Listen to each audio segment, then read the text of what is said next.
What if I told you the most electric player in the NFL might be standing on the sideline in Seattle? Well, today on this show, he is going to tell you. That's Max Browne, former high school legend as a quarterback at Skyline High School in the state of Washington, then played at USC and Pittsburgh, now calls college football games as a color analyst, and is a rising star on TikTok and YouTube as a content creator.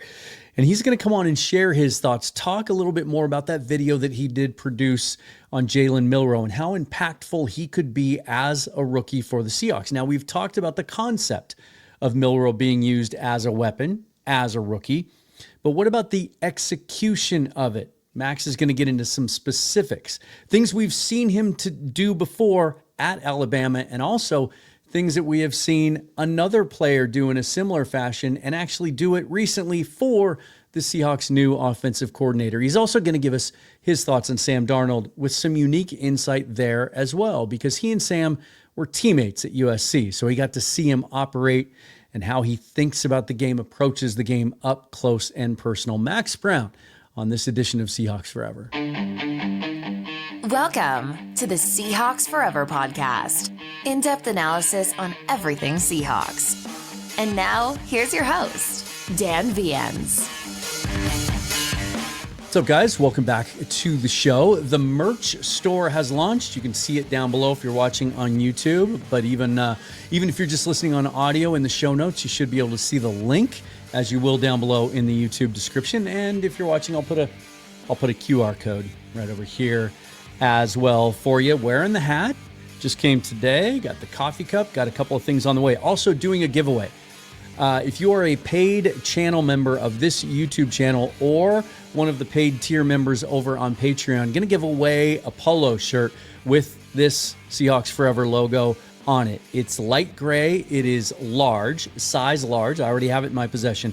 What I'll be doing is taking submissions through the next week. So if you are a member on one of those platforms, simply message me in some way and let me know. You can do it in the comments of this video if you want to. I want the shirt.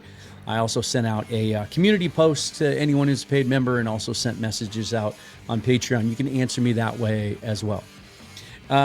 Meanwhile, the other ways that you can support the show, subscribe to the channel. That's the biggest way. Hit that like button if you like the content. And if you want notifications anytime I post new material, you can hit that bell button. Also, head on over to Patreon. Check out the membership tiers there. Exclusive content there. You'll get to see things first on occasion. I'll also produce some things just for Patreon. But the biggest thing is you get everything ad-free, both audio and video. Everything is going to live there. Everything that I produce here will be there, plus some extra stuff. All the other ways you can help contribute to the channel and my endeavor as a full-time content creator. You can find those things listed down below as well. Well, wow, that timing was good. I finished that up right as the music was ending. Let's get into this conversation. Max Browne joining me today. Max, thanks for hopping back on the show. This is the time of year that I like to check in with you anyway and get your thoughts on kind of the crop of college quarterbacks or some of the things you see. And I wanted to talk to you about Jalen Milroe regardless. And then you produced a video a couple of weeks ago that is just a phenomenal piece of content. I'll make sure and link that down below for everyone to watch, about not just why the Seahawks should use Jalen Milroe as a rookie, but specifically how. And you even said that they'd be fools if they don't do it. Why? He's that good of an athlete. I mean, he's in the same caliber as they're obviously different body types, but as a Lamar Jackson, as an Anthony Richardson, as a Cam Newton, from the standpoint of what they can do in the quarterback run game.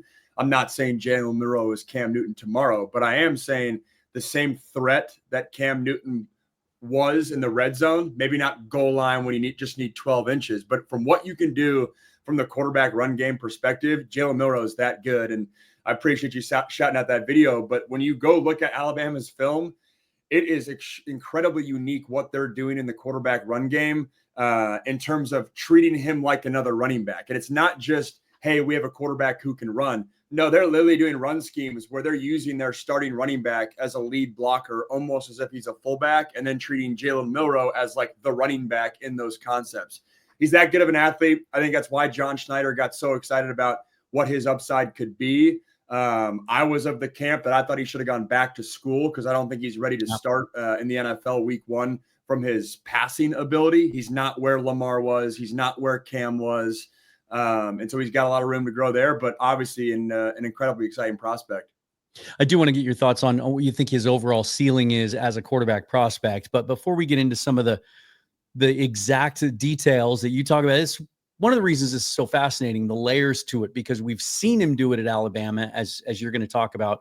And then we've seen this offensive coordinator use a similar weapon in New Orleans last year in Taysom Hill. We'll get into both those things. But before we do, Daniel Jeremiah was on local radio a couple of weeks ago talking about this idea. And he made a great point. He said, we hear this all the time with these athletic quarterbacks that are drafted, especially the ones that appear like they're going to need some development as a passer. We hear teams talk about using them, and yet they never do. The disconnect. He talked about the disconnect between upstairs and how good the idea might sound, and then downstairs when it's the heat of the moment and the coach actually calling for it. We haven't seen it really executed since 1995 and 96 with Cordell Stewart, his first 2 years in the league. Why do you think teams have such a hard time actually having, is it a guts thing, right? Is it a confidence thing? Is it being risk averse? Why haven't teams done more of this? That is the question. And I think it's an optics thing more than anything. And in that video, I make the argument that it was easier for the Saints to do it with Taysom Hill because the guy under center was a Hall of Famer who wasn't looking behind his back and wasn't worried about playing with a short leash. And the optics of, hey, we can roll in this exciting prospect on third down, Taysom Hill, that is, that works. There's no drama. There's no divided locker room. There's no calling for the next guy's job versus the Seahawks know the deal. If they put in Jalen Milroe and he's having success on third down package, which I made the argument that's a viable package for him to get in, that third and 4, third and 5 package. Well, then fans start talking about, man, why don't we put him in on second down? Why don't we put him in every third drive kind of thing? And the optics of that can get ugly because it's the old football adage, if you have 2 quarterbacks, you don't have one. And the reason is because it's not a solid mindset to play the quarterback position from when it's not your squad. And I mean, you hear every single year, there's always some, whether it's college or NFL, a quarterback that's playing with a shorter leash, and they might not take that check down because they feel like they need to, throw the ball over the top, or, they might press kind of thing. And that's real, especially with a guy like Sam Darnold, who it's not like it's Matt Hasselbeck in year 6, where there's a certain continuity with the program already. He's the new guy on the block, and obviously Jaden's skill set will be exciting. And it's funny because when you go to that video that I made, that's the number one pushback that I get. It's, hey, Mike McDaniel already said they're not going to do it. There's no way they're going to do Jalen Milroe as Taysom Hill. He has to say that because right now, if he said, oh yeah, Jalen Milroe, we'll look for him to do some sort of, running quarterback third down package. Well, then that works against him because then he's diminishing Jalen Milroe's ability as a true quarterback, which for this to ultimately be a win for the Seahawks, it would be molding Jalen Milroe early on into this running, like I would argue the Taysom Hill mold, and then allow him the runway to develop as a quarterback.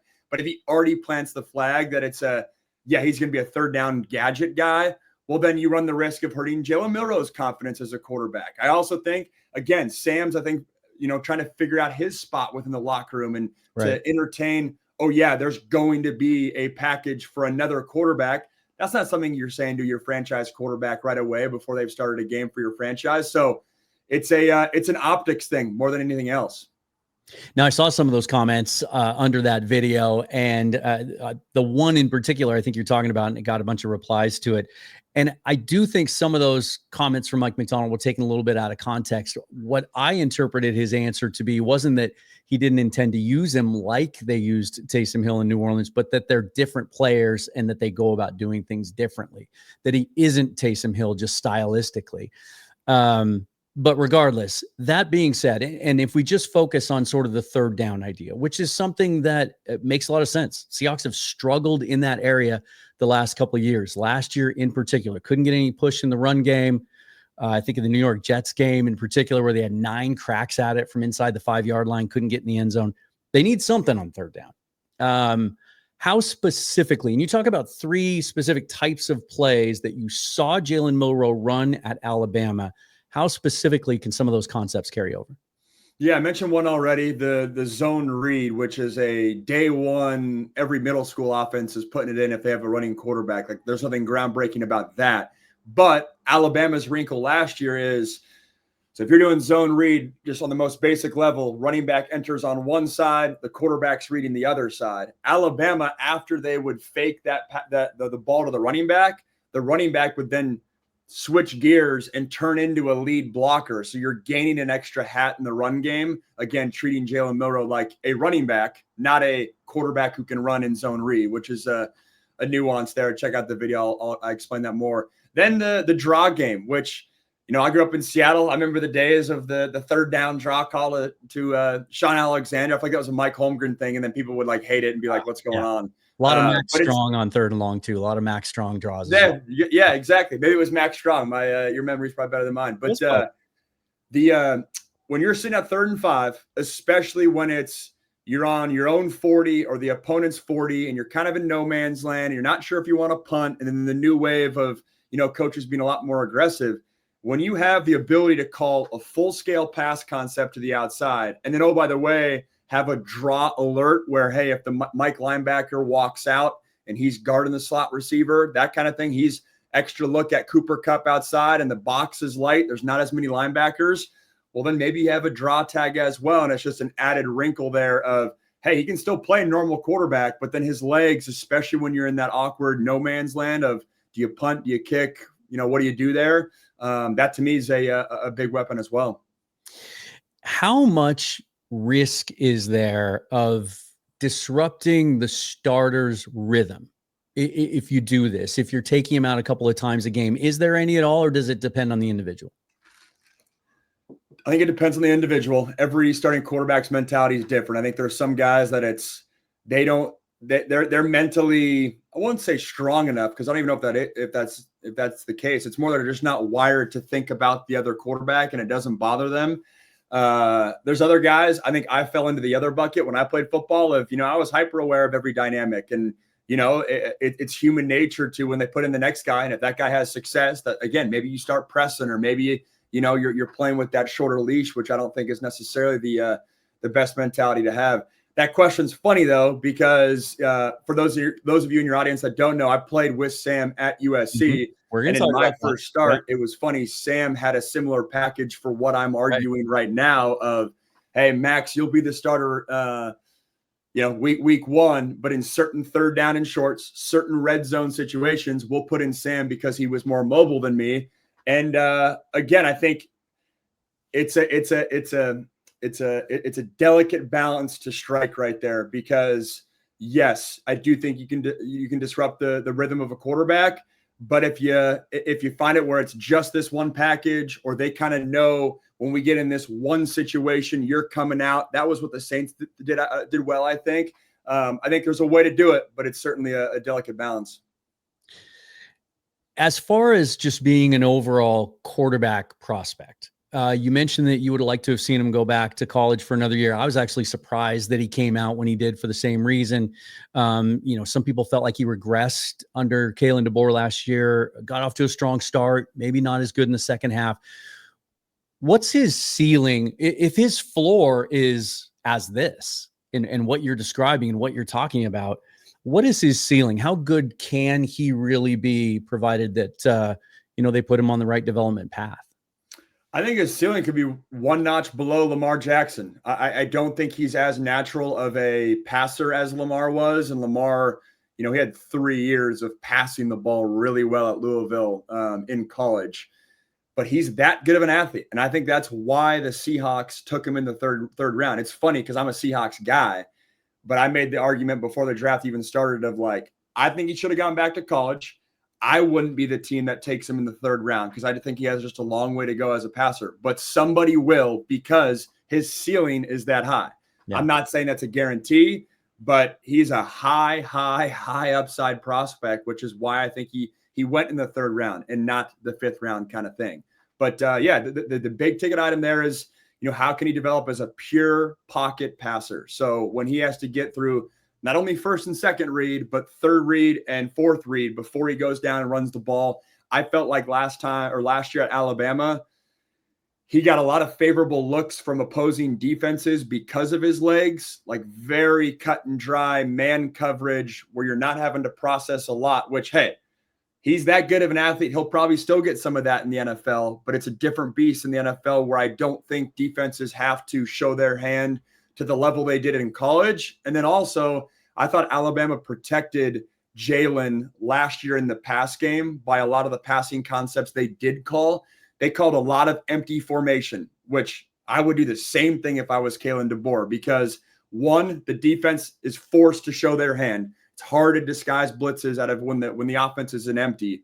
That helps Jalen process. He's not having to, play a guessing game. And then also, when you're an empty, have 5 receivers, Jalen's half running back there. So it's just a good, putting pressure on the defense in general. But my point there is, like other rookie quarterbacks, when you look at a Shedeur Sanders, or you look at a Dylan Gabriel, or you look at, any of those guys were asked to process more in the passing game than Jalen Milroe was on an average passing play last year at Alabama. It's funny how that works. You mentioned that you thought that you wanted another team to take him. I said the exact same thing after watching him at the Senior Bowl. I thought he's a project. The traits are tantalizing, but let him be someone else's project. But once it becomes reality, you get attached to the player, you get attached to the traits, and you get excited about it, right? What is it about?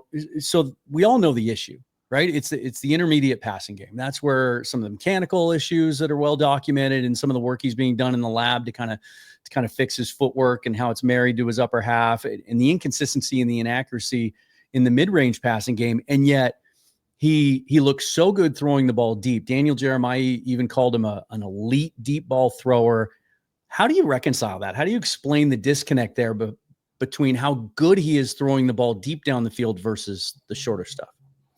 Yeah, it's funny that question too. I was literally 2 days ago listening to Russell Wilson on that Carmelo Anthony podcast where he was talking about, hey, what's your best throw?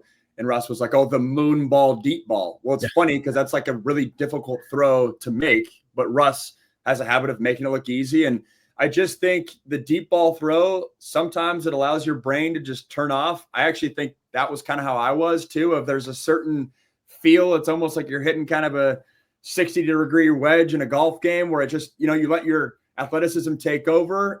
You're able to show touch too, which sometimes when you're having to drive the ball, your margin for error is less because it's, hey, you got to put that thing on a line and you got to put it on a spot. When there's more air on the ball, deeper throws, allows guys to run in under it, allows guys to adjust kind of thing. I think there's a lot of quarterbacks that have a level of comfort with that deep throw because of the points I just mentioned, but then also, from a very young age, hey, what's your favorite throw? Hey, go deep. And it's just something that you naturally have in your DNA and in your system. And I would agree with that. I do think Jalen's best throw is that level 3 ball, 45 yards down the field, allow your receiver to run under it. Yeah. Let me ask you this. I'm looking at some numbers right now. 882 completions in 1,253 attempts, 70.4% completion percentage, 12,947 yards, 146 touchdowns, 25 interceptions. Those sound familiar? No, they don't. What is that? It's your high school career stat. Oh, that's funny. I was thinking so much Jalen Milroe. That's good stuff. How many zone read plays were called in those 1,253 attempts? Oh man. There's definitely not a lot as a sophomore at 6'5", 205, right? String bean. We started wrinkling that in the goal line my senior year, but I can probably count them on 2 hands. I want to get into your relationship with Sam Darnold and your experience playing with him at USC, but one more question about Jalen Milroe. You talked about what his ceiling could be. But given the situation he's in now, because that always means everything to these prospects. There's a reason that so many highly drafted quarterbacks don't make it, right? They're put in bad situations. But not only is he protected in Seattle because there's a clear-cut established starter, but they also bring Drew Lock back so that there's no pressure at all. You talk about how the fans might react if Jalen makes a couple of good plays. He's going to be 3rd on the depth chart. There's no chance it would appear that that's going to change anytime soon. Given everything about the situation he's in, how confident are you that he will reach his ceiling? Different question. Yeah. I mean, my tone's been a little bit more pessimistic maybe, but I do think if I was in Jalen Milroe's camp, the Seahawks is a great situation for the reasons you just mentioned. Sam's in there. The Seahawks are incentivized to give Sam the keys to the car year one, no doubt. So from an optics standpoint, you can say, hey, yeah, Jalen, go be a practice squad guy. Maybe if he's head of a schedule or you really like the package that I'm trying to sell for the Seahawks, maybe you carry a third quarterback on the active roster and Jalen takes the spot of maybe a reserve tight end or a reserve defensive lineman or something like that. How confident am I? I mean, the numbers just are not on his side. Right? Like even the first round quarterbacks, is only like 50% ultimately work out. So I'm not confident that he will get there, candidly, but I do think that he is his floor is so high that I'd be shocked if he did not find some sort of value on some level for some NFL team. I hope that's the Seahawks, but I think he has a long ways to go as a passer. And I wish he would have gone back to school another year because I think his talent is good enough where he can get there, but strategically leaving in January of 2025 to jump to the NFL rather than January 2026, I just the odds aren't on his side, unfortunately. Yeah.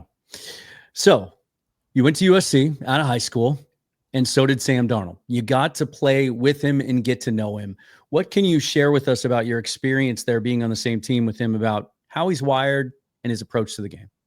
Love playing with Sam, even though we battled it out in a competition battle that for USC folks in 2016 was a heated battle. He's a great dude. I always say that if we had not played the same position, we'd probably be very close friends today. We still stay in touch. I texted him when he got the Seahawks deal, but he's a great dude. The Seahawks committee, which I'm sure there has already been events and whatnot, they're going to love Sam. Class act dude, very laid back, very low key. I mean, that was always the thing at USC is he was like the surfer guy coming from San Clemente and that kind of energy, which I always admired because I was a guy that was pretty intense. I was a guy that was, football, treating football like a business kind of thing. And sometimes that worked against me. I always admired how Sam, he was there to have fun, there to have a good time. And I'm excited for him. I think one factor that people are sleeping on is, yes, it's a new program, but imagine if you're Sam Darnold, how much different your mentality is right now compared to a year ago. A year ago, he's like, this is my final shot. It's a make or break year, not only for him and the Vikings, but for him as an NFL quarterback. Like if that doesn't work out last year with the Vikings, he's not going to get another shot to start in the NFL. Versus now, 12 months later, he's an established starter. He's done this thing. He's got confidence. There's no young guy trying to feel out his way in Carolina or New York or a guy trying to chip on the shoulder, prove that I can play in Minnesota. No, he's played. He knows he can do this. That would give me a lot of confidence, and I'm excited for Sam to see if with that foundation and that different mentality, if there's a whole nother ceiling that he can get to. And in my opinion, I think that's a factor why the Seahawks bet on Sam and maybe not Geno. I know the money was a huge factor in that, but the upside of, hey, Sam's only 27, maybe 28. Is there a whole nother level, hence why he was almost the number one overall pick, whatever it was, 6-7 years ago, that he can tap into. I'm excited for Sam, and he's got the mental wiring to play at a super high level. It's interesting you talk about the personality and how it differed from yours, because I do think that we're experiencing that now here is the juxtaposition between he and Geno too. I mean, Geno was wired pretty tightly. There was an intensity about him where Darnold seems to be, as you mentioned, just kind of carefree and not necessarily, well, I don't know if carefree is the right word, but I wonder how much that plays into the fact that he's been able to endure the ups and downs of his career the way he has. That some of these quarterbacks, when they get their opportunity and it doesn't work out, we just never hear from them again. It's as if they're so shaken by that early experience that they're not able to recover. Could that approach that he has, that personality and that mindset that he has that seems more even keel, be one of the secret sauces that has led him to get this opportunity again? I think it's a great point. I hadn't thought about it through that angle, but I think that's a phenomenal point. And, I've briefly chatted with Sam over the years, and I've heard his comments through, other people behind the scenes, but I do think he is a guy. And just so I'm clear, like, carefree. If I like, he's still working hard. He's dialed. There's Right. no. I was having a hard time finding my words there. Yeah, exactly. Yeah, there's no worries there. But to your point, I do think, he's a guy that football is not necessarily the end all be all. He's intense. He loves it. He's all in. Don't get me wrong. He wants to be an NFL Hall of Famer. Don't get me wrong.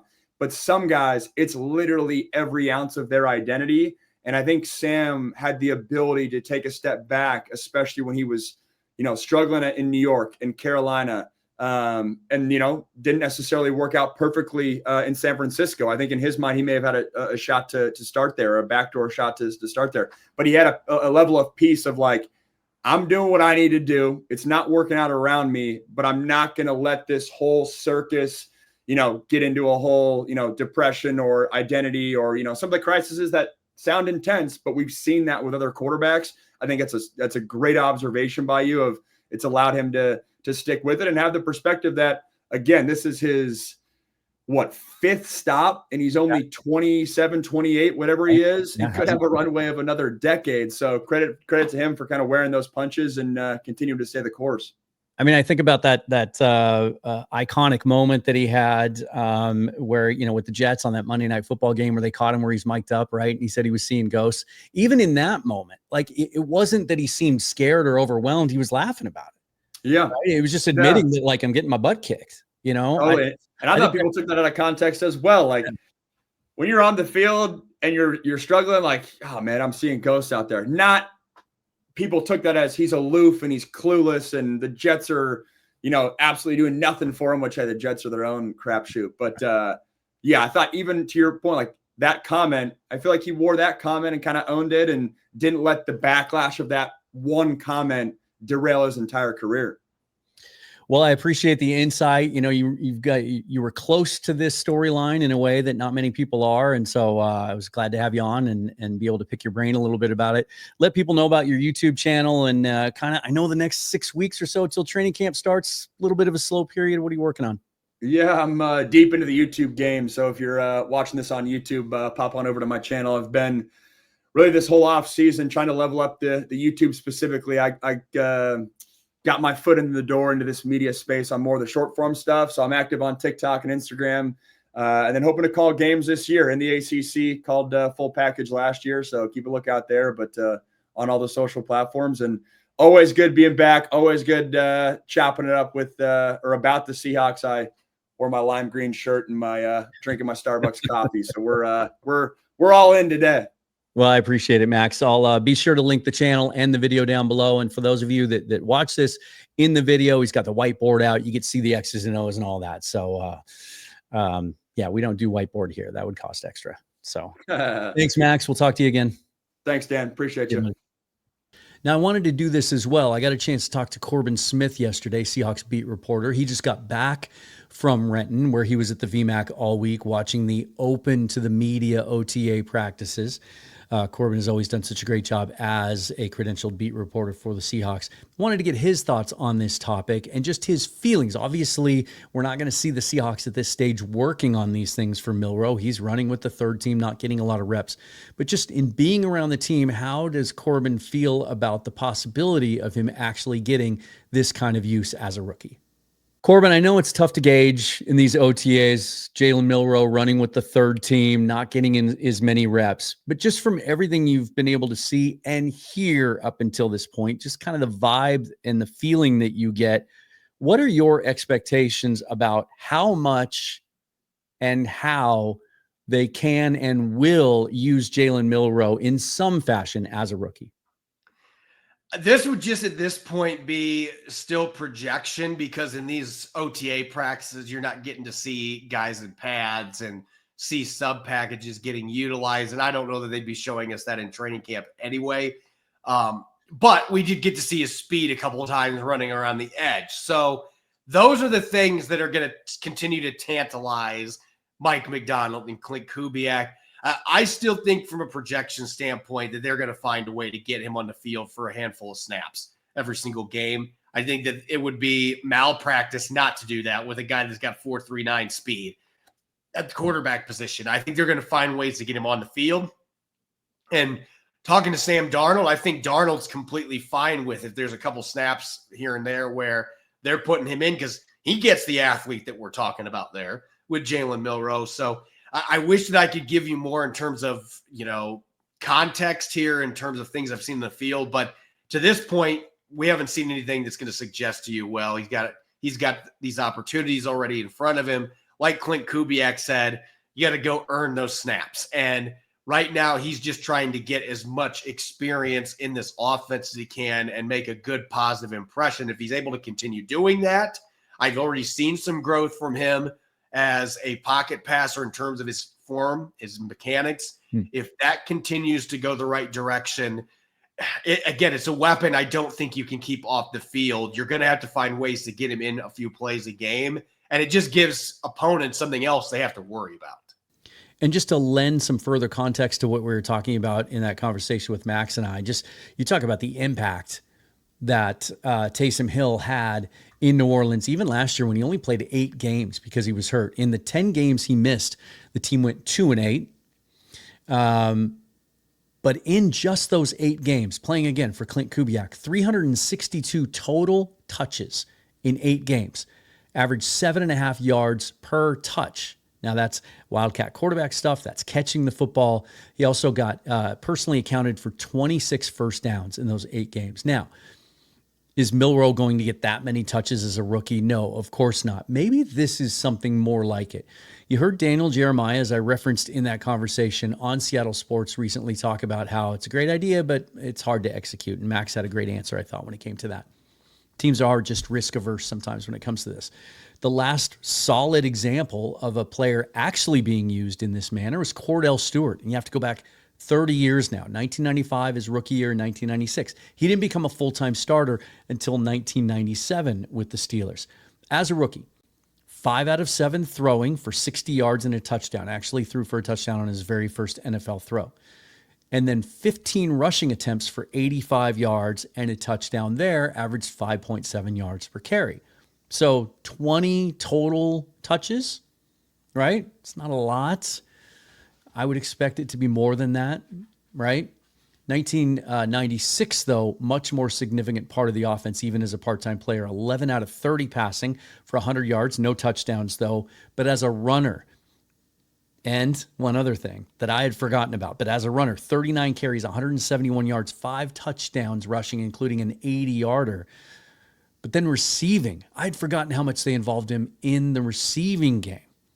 31 catches for 528 yards and 4 touchdowns in those first 2 seasons. So it took a little bit for them to figure out how to use him, but then he was a really dynamic weapon as a backup quarterback in 1996. Maybe something kind of in between those two extremes might seem like a reasonable expectation for Milroe in his rookie year. And then again, those first 2 seasons, Cordell Stewart accounted for 53 total first downs as a gadget player, basically, and then took over as a starting quarterback in his 3rd year. Interesting timeline, don't you think? That's going to do it. Thanks. This was a fun one. I've been saying it for a long time, ever since he was drafted. I think this could be one of the most fun preseasons we have seen in a very long time, because while I think we'll see probably more of Sam Darnold than we saw of Geno Smith, just because he has the learning curve and he's got to get familiar with this offense and get up to speed. But I think we're going to see a heavy dose of Drew Lock and Jalen Milroe playing quarterback, and that's going to be a lot of fun. They'll keep things under wraps. They're not going to show us everything that they're going to do, but we'll certainly get to see his development as a passer, as a rookie. Mandatory minicamp next week from the 10th through the 14th. Going to catch up with Greg Bell once that's all finished for his thoughts on mandatory minicamp. Beat writer for the Tacoma News Tribune, so check for that late next week. Coming up tomorrow, looking at my schedule right in front of me, Monday, let's do this first. Brandon Kane, he and I are going to go live Monday night for a minicamp preview, so look for announcements on that. And then Jeff Simmons and I are going to also get together on Monday. May not post this show until Tuesday. We're going to talk about potential breakout players looking to make that leap to be blue chippers in the upcoming season. The best way to know when all of that stuff hits is subscribe to the channel or hit that bell button for notifications. And if you listen on audio, also make sure you follow or subscribe, depending on the platform you use. They call it different things. And if you leave a rating or a review, that really helps out as well.